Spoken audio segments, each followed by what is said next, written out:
no longer the person you knew.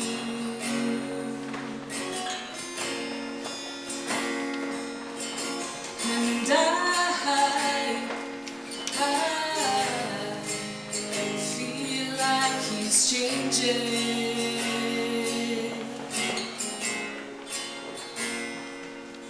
The person you once knew.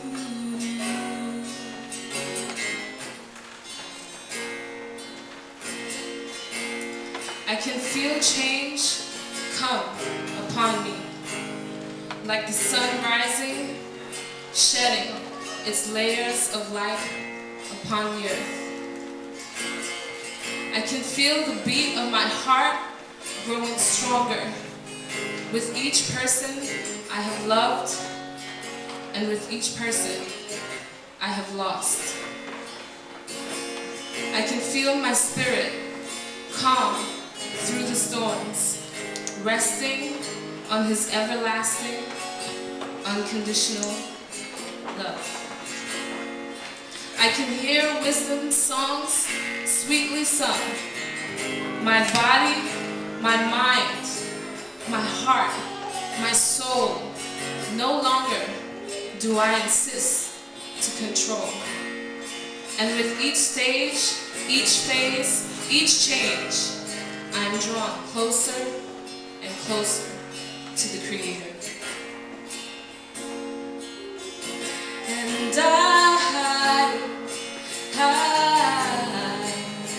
feel like I'm changing.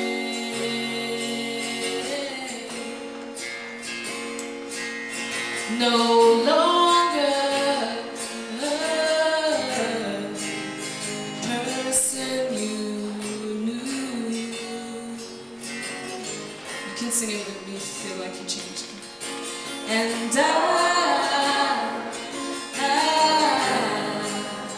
feel like he's changing.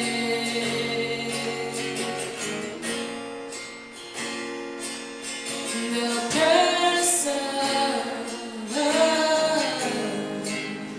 you once knew. Sing with me, I'm changing. I'm changing.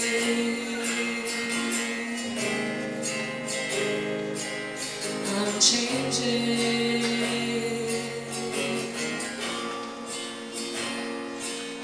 I'm changing.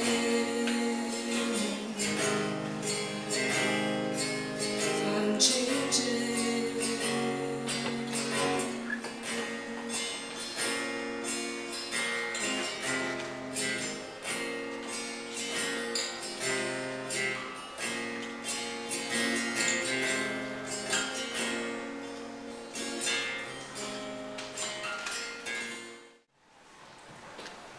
When we think of the word perfect, we get the idea that something has to be within a flawless kind of state. For example, a magazine cover where the person's been airbrushed. Or even items on display in some sort of museum of thought. This ideal. And these in many ways become the snapshots of reality in our lives. It's interesting that if you look at the word perfect in the original Hebrew, it may not be what we actually think it is. The Hebrew word for perfect actually connotes something totally different. It's actually about maturity. And what does maturity speak about? It speaks about both what? Process, and it speaks about direction or trajectory. In other words, it's about something going somewhere. How many people are going somewhere? Can you say yes with me? Yes. Now, if this is the case,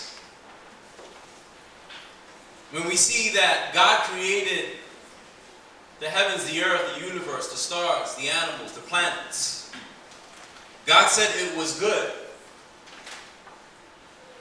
But it didn't imply that this good stuff wasn't going to go through any change. It actually meant, if you look at the creation story itself, it meant that creation itself was going somewhere.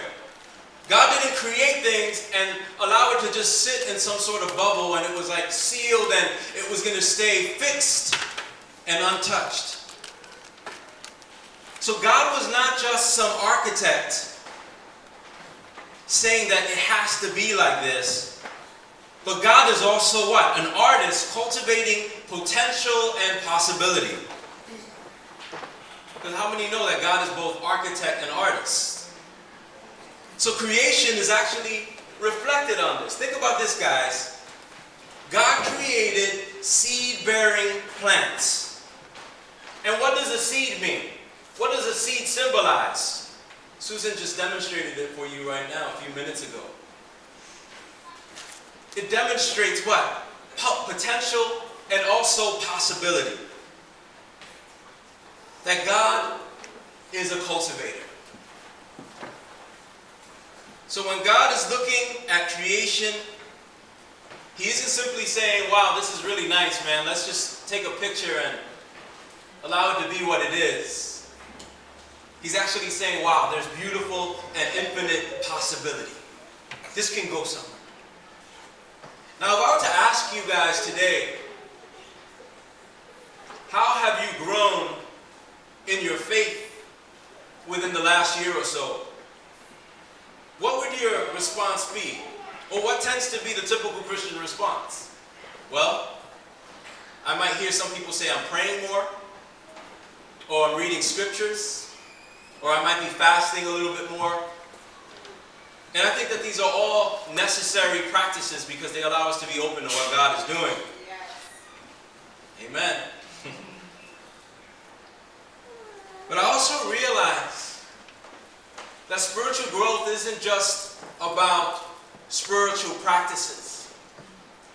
Because I know quite a few people who have read a lot of scriptures, and for some reason, the scriptures didn't translate to their daily living. Do you know what I'm talking about today? I've worked with people who were prayer warriors. I mean, they left me in the dust when it came to prayer.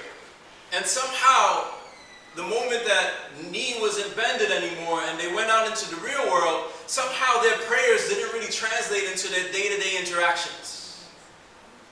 So I realized that there can be a disconnect between the things that we do in private with God and also the things that we do in public with the rest of the world. As a pastor, I get the beautiful opportunity of getting involved and becoming privy to people's stories. And one of the practices that I have when I meet with people, especially if it's been a year or so, I like to basically point out their journey and talk about the places where they were and talking about how God has just really done something transformative in their lives and they're not the same persons that they were. Can you say amen? And it's hard to see that on your own. It really is. It's really hard to detect spiritual growth in your own life, and sometimes you need a community of people who will point it out and let you know you are not who you are. You are not who you were. But you're on this journey. You're on a path towards spiritual transformation.